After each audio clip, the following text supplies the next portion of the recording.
The Ohio Department of Development just announcing it's receiving $182 million. Governor DeWine says soon all that money will be available to support small businesses across the state. Clara Faith is live tonight after speaking with a staffing company about the impact this money is going to have. Clara, what did they have to say? Experts say small businesses need this money more than ever with the state of the economy. As part of the awards was as part of the federal small business credit initiative to support social and economic disadvantages, very small businesses and more. The owner of People's First Staffing says small businesses should take advantage of these programs. Definitely seek financial assistance through your bank or whoever is helping you get the funds or apply for the funds. And don't just go burning, don't let the money burn a hole in your pocket. You need to make it last because right now with the economy, we're up and down. All right, Clara, so when could businesses see those funded programs then? The Ohio Department of Development say that businesses can see these programs within 90 days and it will be launched and they will let them know. Now back to you. All right, Clara, thank you. Dayton police say an officer that was stabbed in the neck earlier today is back home. That officer was treated and released at Miami Valley Hospital. Now, this all happened around 3 this afternoon in the 1500 block of Bencroft. Now, dispatch says a woman called for help and there was a lot of noises that could be heard in the background. Police say officers then were responding to a wellness check there when one of them was stabbed. This really stresses the importance or how difficult officers' jobs are dealing with situations, especially when someone's dealing with a mental health type issue. So we're fortunate that at this time the officer appears that he's going to be okay. Now, the assistant chief says the suspect is a 29-year-old man. That suspect is in custody, is now booked in the Montgomery County Jail, pending several felony charges. Live look at the U.S. Capitol building now. The Select House Committee investigating the January 6th riot held its final public hearing today. Now, the committee voted to subpoena former President Donald Trump to testify.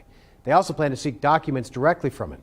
Political experts do not expect Trump to comply with that subpoena. In fact, the action will most likely trigger a prolonged court battle.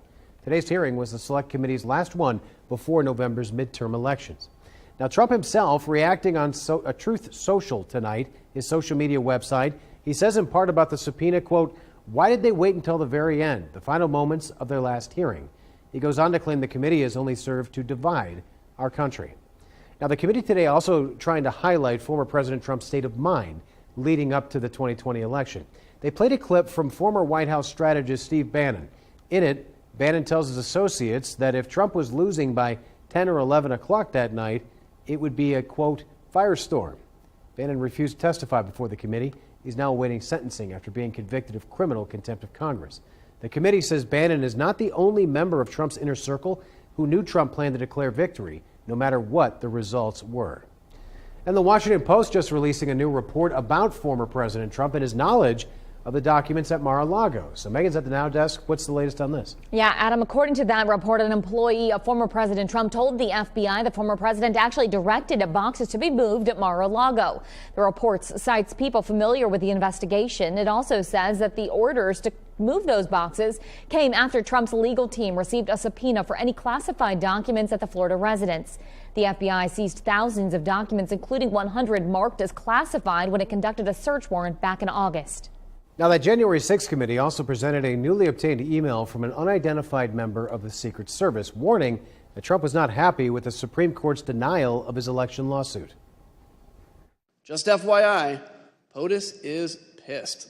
Breaking news, Supreme Court denied his lawsuit. He is livid now.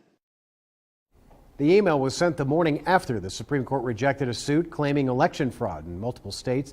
It's unclear who sent or received it. Former White House aide Cassidy Hutchinson testified earlier that Trump didn't want people to know he lost the election because it was embarrassing. All right, a breezy night here in the Dayton area. It sounds like tomorrow morning we may be waking up to kind of the same thing, right? Yeah, chilly morning, and then it does become breezier by the afternoon. In fact, much colder tomorrow morning than we've been these past few mornings as well. So do keep that in mind. Here's a look at what's going on right now, because we do have a couple of showers that have popped up across the area, hit or miss, but a lot of this activity has made its way off to the east. Going to continue to see some clearing skies as we look through the overnight hours, and those clearing skies will help temperatures fall overnight. But overall, it was a pretty chilly and also breezy evening for us. We have 47 in Dayton, 41 in Salina right now, 46 in Troy. Some colder air is sliding in, so kids heading out to the bus stop tomorrow morning, be prepared to take on the chill. Coat will be needed, maybe some layers, because by the afternoon hours, there you see 63 by the afternoon after starting out in the 30s. Coming up, I am going to have the rest of the week's forecast because we have even colder air sliding in for next week. Natalie, thanks. The Parkland school shooter, Nicholas Cruz, avoiding the death penalty. A Florida jury has recommended life in prison without parole. Cruz shot and killed 14 students and 3 staff members in 2018. Last year, he pleaded guilty to 17 counts of first-degree murder, 17 counts of attempted first-degree murder. Parents of the victims now saying the ruling is another gut punch. We are beyond disappointed with the outcome today. This should have been the death penalty, 100%. 17 people were brutally murdered on February 14, 2018. The prosecution argued for the death penalty, highlighting Cruz planned that attack. He had no remorse, while the defense said Cruz was brain damaged and mentally ill. The death sentence requires a unanimous vote, which the jury was unable to reach. Florida's governor now also questioning the jury's decision. Apparently it was 11-1 with one holdout refusing to authorize the ultimate punishment. And that means that this killer is going to end up getting a same sentence of people who've committed bad acts, but acts that did not rise to this level. I just don't think anything else is appropriate except a capital sentence in this case. The massacre is the deadliest mass shooting to ever go to trial in the U.S. Social Security recipients are getting the biggest raise in decades. I am concerned, however, that that doesn't quite keep pace with inflation or the real costs that many people have to pay when we're thinking about shelter, heating costs, and medical care and prescription drugs. Now, the increase comes as Medicare premiums see a drop. Several government indices now show inflation hits older Americans the hardest, mainly because of medical costs. The last time a cost of living adjustment was higher than this was back in 1981. Following a lengthy investigation, 4 Columbus residents have been charged in relation to a trafficking operation. This comes after numerous tips concerning a probable human and drug trafficking organization in Columbus were given. The 4 co-defendants were indicted on a total of 44 felony charges. 2 of those suspects are in custody. The search for the other 2 is still underway. If you know where they are, please call Columbus Police. A live look now at the Miami Valley Jail's website. A 22-year-old Dayton man just learning that he's going to spend nearly the next decade in prison. Now, back in August, Deshaun McCleskey pleaded guilty to 7 counts of aggravated robbery with a firearm. He committed a string of gas station robberies last winter where he held up employees at gunpoint.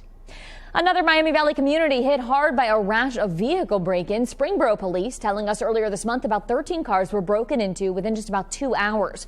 We're told this has been an ongoing problem. Investigators say 11 cars at Clear Creek Park were broken into sometime between late afternoon and early evening. Computers, purses, and wallets all seem to be the targeted items. We've had 13 so far. We've had a few other random ones that have occurred. Some of the neighborhoods, but mostly we think that was the people that were involved in this case were hitting the parking lots and the baseball fields and soccer fields, because the other jurisdictions were having the same issues with their baseball fields, public parks. According to Springboro Police, the vehicle break-ins are currently still being investigated. In the meantime, they urge everyone to remove all valuables from their cars and to make sure that you don't leave anything out in plain sight. President Biden is out west promoting his infrastructure package weeks before the midterms. What he plans to do with those funds. And more tech jobs are now coming to Ohio, and a new initiative is underway. The new faces we could see in the future of the industry. Plus, tracking our next weather maker and what the weekend is looking like. That's coming up. Here's a live look from our Kettering Health Skycam. You're watching Dayton 24/7 now.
With midterm elections under a month away, polls are showing voters are tilting towards Republicans in competitive districts. According to new polling by CNN, 50% back up the Democratic candidate, while 47% are behind the GOP.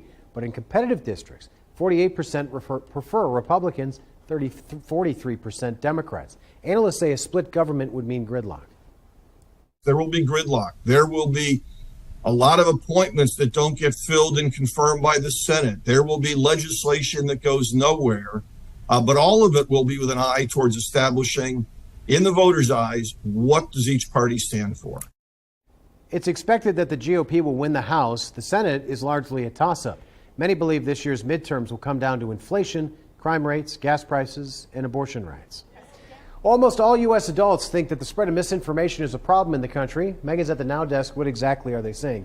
Well, Adam, this all stems from a poll by the Pearson Institute and Associated Press. Here are the numbers. 91% of adult respondents said that misinformation is a problem.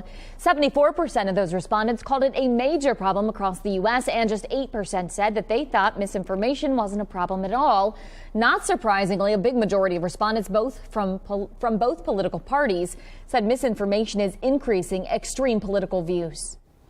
While a federal judge is now deliberating on the fate of President Biden's student loan forgiveness plan, the lawsuit seeks to block the plan and was filed by 6 Republican-led states. Biden's plan would cancel up to $10,000 in educational debt for a huge number of borrowers, that number up to $20,000 for Pell Grant recipients. We're not sure when a decision will come down, but it's likely to face an appeal. President Biden in Los Angeles today touting his infrastructure package ahead of next month's midterms. The president's Western trip also includes Colorado and Oregon. Democrats are facing some potentially tight races in areas that have long leaned in their favor. At a construction site for an LA subway extension, the president said that his bill will help pay for work that's necessary and long overdue. He slammed Republicans for calling him a radical socialist and refusing to vote for the package. Well, now they're quietly and privately sending letters to my administration asking for money. They're talking about how important projects are in their districts and for all Americans. Well, guess what? I'm going to give them the money because it's not about them, it's about the people they represent. Now that's as gas prices are on the rise again in California, where they are already the highest in the country, averaging above $6 a gallon. Early voting gets underway next week in Colorado and Oregon, and it has already started in California. Now, during those remarks in Los Angeles today, President Biden did try to put a positive spin on some negative economic numbers. He was quick to point out that inflation has actually shown a slight decline over recent weeks. The president conceded that prices are still too high and more work needs to be done to address inflation. There's a big difference for working folks, but the price of gas is still too high and we need to keep working to bring it down. I'll have more to say about that next week. We also need to make more progress bringing down the prices across the board. Now, the president pointed to the Inflation Reduction Act, an increase in Social Security payments, and the decrease in Medicare costs as positive steps forward. Bad news for the housing market as well. The latest figures showing mortgage rates have hit a 20-year high. The average rate for a 30-year fixed-rate mortgage was 6.92%, the highest average rate since April of 2002, and more than double the rate what the rate was a year ago. Freddie Mac's chief economist warns the next several months will undoubtedly be important for the economy and the housing market, and notes home sales are already dropping, prices are now cooling. Well, there is a major effort underway in Franklin County tonight to get more minority women involved in tech careers. With the likes of Intel and Honda's new battery plant coming to the state, the need for training and recruitment is crucial, and that's where the Tech Women of Color Workforce Initiative comes in. Here's Tom Bosco with an inside look. So many new tech jobs coming to Central Ohio. Now some training for some new faces not usually seen in those tech jobs. The Franklin County funded program helps offer the program for free. It also offers a paid internship and help with childcare and other costs. The women say it's changing the way they think about tech, and they hope the way tech thinks about them. Not only men is capable to do that, but women as well, especially women of color. Well, some showers made their way through the Miami Valley earlier this evening. It felt very winter-like, in fact, with some of these gusty winds as the showers pushed their way through. This is now heading off to the east, and we are going to see some clearing skies through the rest of the evening. And with those clearing skies, temperatures are really going to begin to fall for us. So taking a look at the overnight hours, dropping into the 30s. So waking up by early tomorrow morning, kids at the bus stop needing a jacket, coat, something to keep yourself warm, as it is going to be certainly on the cold side. Can't rule out some areas of frost, but not anticipating widespread frost. We get into the 60s by our Saturday afternoon. Heading into our Saturday, we see 50s as we start off the day, 50s and 40s, and then by Saturday afternoon, back up upper 50s and into even the 60s by our Saturday afternoon. It does begin to warm up just a bit more for the second half of the weekend. I'm going to talk about that coming up here in just a little bit. Natalie, thanks. The man accused of raping a young Ohio girl in court today, when we could see that case go to trial. And in the aftermath of Hurricane Ian, many Florida residents have been displaced. Coming up, we'll tell you the recent changes that were made to ensure that they have the chance to cast their ballot in November. You're watching Dayton 24/7 now.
A trial date has now been set for the Ohio rape case that got the president's attention. Herson Fuentes is accused of raping a 9-year-old girl in Franklin County earlier this year.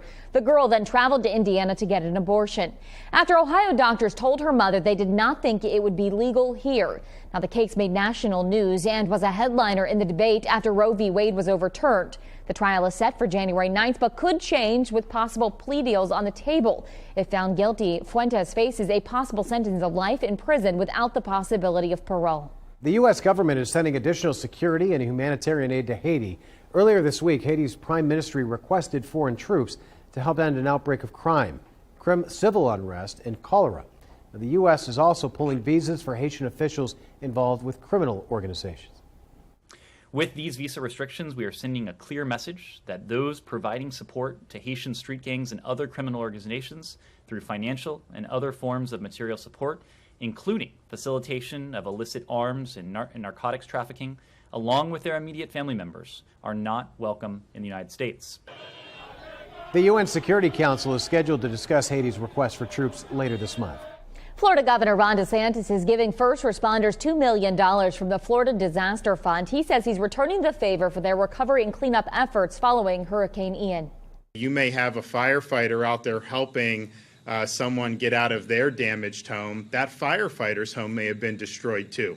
A police officer is out there helping you with something that you have had to deal with. They may be suffering the same or more back at their place.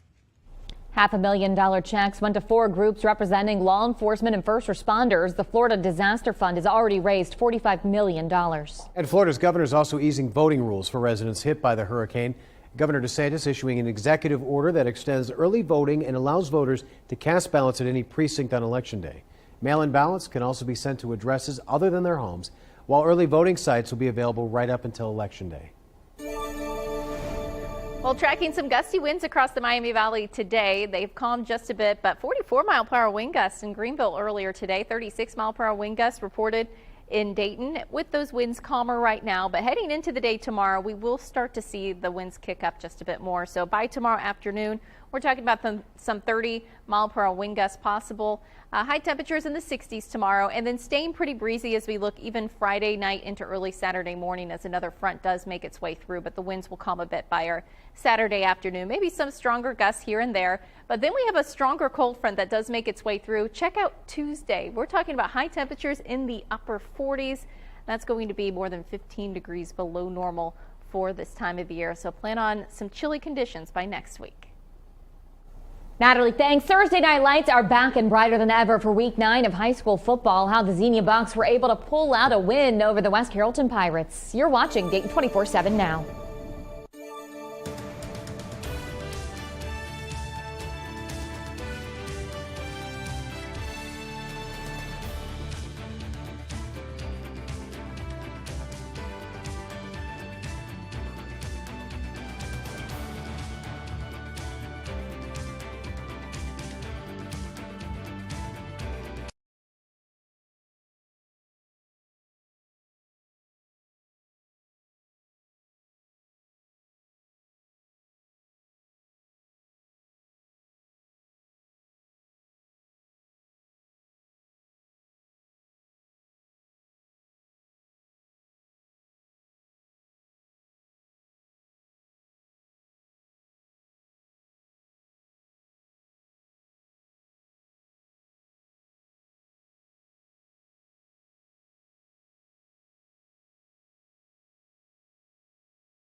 The Dayton 24/7 Now News app, brought to you by the Jeff Schmidt Auto Group.